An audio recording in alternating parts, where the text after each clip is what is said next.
नमो नमः। अहमस्मि डॉक्टर शुभेन्दु पाठक, अंशकालिक सहायक प्राचार्य दर्शन, पूर्णिमा राम प्रताप संस्कृत महाविद्यालय बेगनी दरभंगा।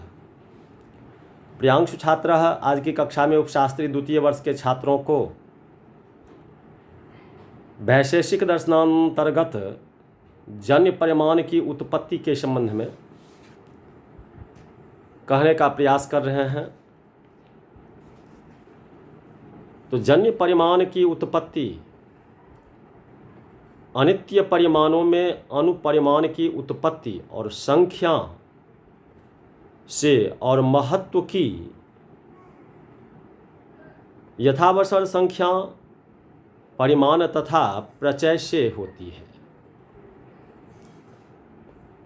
अब उसके क में एक में संख्या से परिमाण की उत्पत्ति।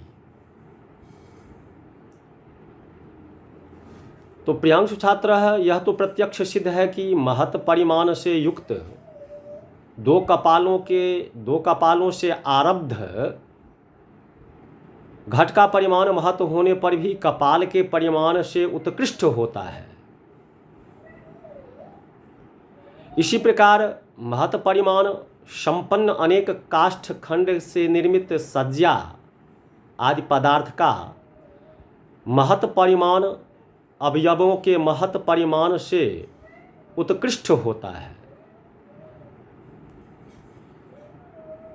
अतः यह सिद्ध है कि परिमाण स्वजातीय उत्कृष्ट परिमाण का उत्पादक होता है।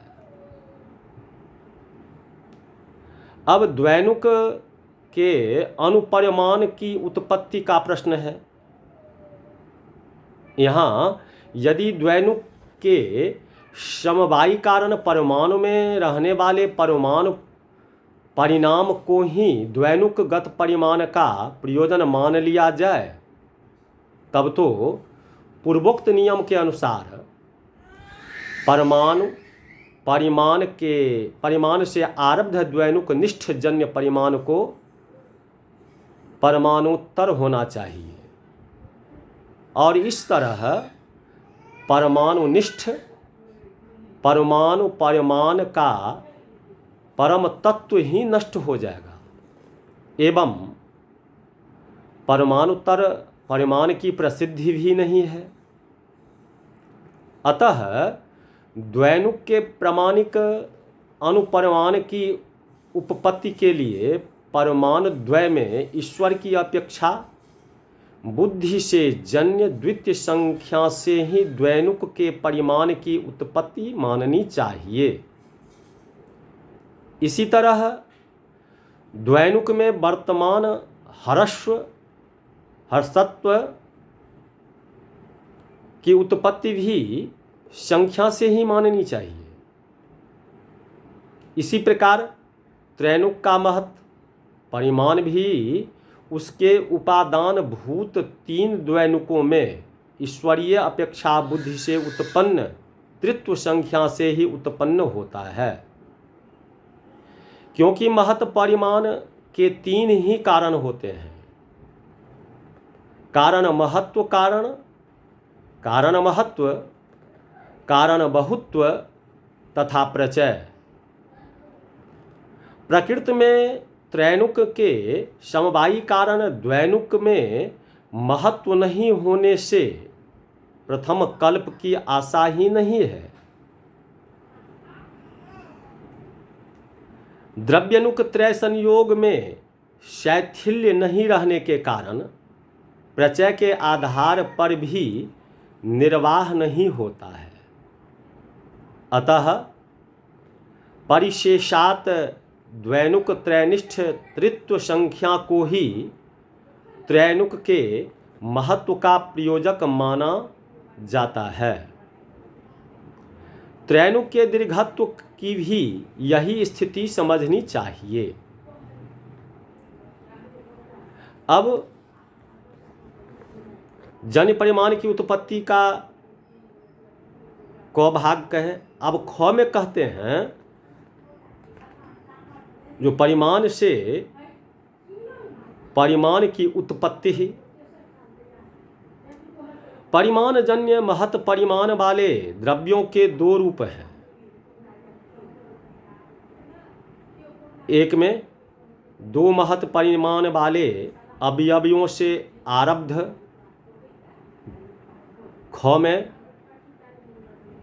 दो से अधिक महत परिमाण वाले द्रव्यों से आरब्ध। दो महत परिमाण वाले अवयवियों से आरब्ध अवयवी भी दो प्रकार के हो सकते हैं। एक में समान परिमाण वाले दो अवयवियों से आरब्ध अवयवी और समान परिमाण वाले दो अवयवियों से आरब्ध अवयवी। यद्यपि दोनों भेदों में अवयवियों का परिमाण सजातीय है, तथापि वैशेषिक दर्शनानुसार तर तम भाव की दृष्टि से साम्य वैषम्य का स्वीकार किया गया है। यहाँ भी अवयवियों से संयोग में प्रचय तथा प्रचयाभाव के आधार पर हुए प्रकार भेदों का संकेत प्रकरणांत में किया जाएगा। उपर्युक्त दोनों ही वर्गों के अवयवी का परिमाण यदि अवयवी संयोग प्रचय नहीं हो तो अवयवगत महत परिमाण मात्र जन्य है। अनेक महद वैवारब्ध द्रव्य के निम्नलिखित प्रकार हो सकते हैं।